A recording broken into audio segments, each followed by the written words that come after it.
Hi, it's Mary from Healthy Equation, continuing our series on the Healthy Equation 5 factors.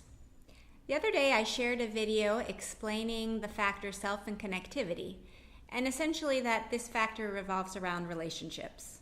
The relationships that we have with ourselves, with others, and sort of the world at large via technology.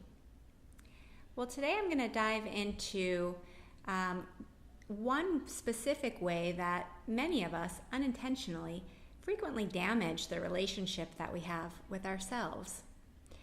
That's through self-talk. I'd like to give you a few examples. The first one is, I accidentally knock a glass off the counter and it shatters all over the place. I could respond, damn it, I'm such an idiot. Or I could respond, shoot, let me clean this up quickly so no one gets hurt. Another example, I get laid off from my job after my company implements some major budget cuts. I could respond, no one's ever going to want me now.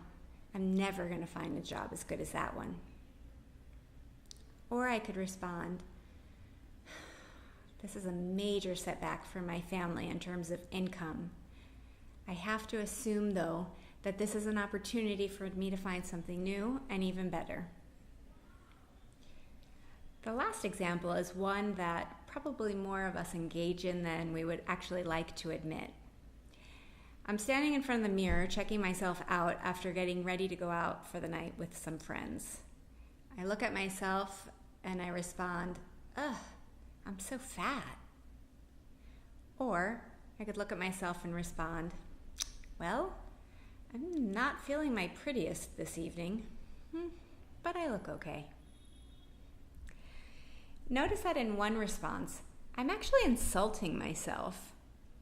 Whereas in the other response, I'm acknowledging there's something wrong or bad, but I'm not blaming myself for it. Keeping in mind that children frequently imitate the important adults in their lives and they adopt behaviors that they see us acting out. Ask yourself the question, how do you want your children to hear you talking to yourself? Do you want them to hear you insulting yourself or giving yourself a little bit of grace? Today's challenge is to pay attention exactly to how you're talking to yourself and ask yourself the question, do I like what I hear? A good measure for that is asking yourself, would I say this to one of my friends? And if the answer is no, then why would you say it to yourself?